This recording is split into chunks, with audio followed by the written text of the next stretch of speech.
Le poison le plus puissant et le plus populaire qui tue rapidement les familles africaines, est celui-là qui apporte des problèmes de fécondité, disons la capacité de faire des enfants chez les hommes africains. Ce poison-là est le cube magie.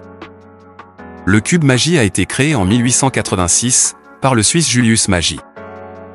Signalons qu'à l'époque, pour les travailleurs pauvres, qui ne gagnaient pas assez d'argent, pour se procurer de la viande ou du poisson, alors Julius Magie a inventé cet ingrédient qu'on assaisonne dans nos nourritures qui est le cube magie. Le cube magie au départ était un mélange d'épices et d'autres ingrédients, pour compenser le goût du poisson et de la viande dans l'alimentation des ouvriers noirs. En 1894, après la conférence de Berlin, c'est-à-dire le partage de l'Afrique, une course à la colonisation, les colonisateurs ont effectué une exportation massive de ce ingrédient appelé cube magie dans les colonies, pour mystifier les Noirs, avec le goût synthétique du poisson et de la viande. Après constat que les Noirs étaient pauvres, ce produit est venu être vulgarisé en Afrique qui affaiblit l'énergie sexuelle des hommes, en apportant aussi bien certaines maladies connues de tous.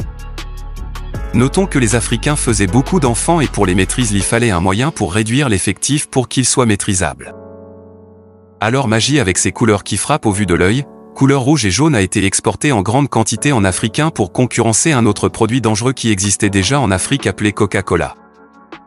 Depuis l'apparition du cube magie, environ 100 millions de cubes se vendent par jour en Afrique.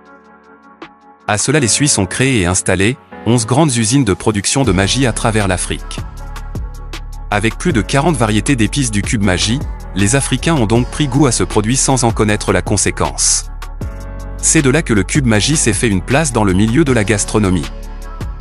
Ils en utilisent dans toutes les nourritures, tous leurs différents plats, ils s'en servent pour des assaisonnements malgré tous les risques sur leur santé qui seront signalés plus tard.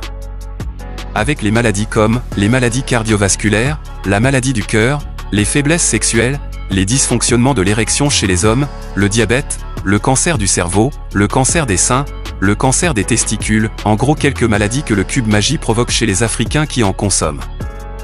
Magie cube est la première cause de la courte vie chez les Africains, avec de paralysies et des décès prématurés en Afrique.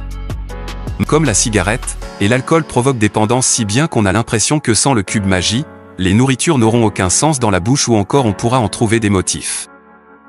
Alors prenez-en bien des notes et réduisez la consommation du cube magie dans vos nourritures.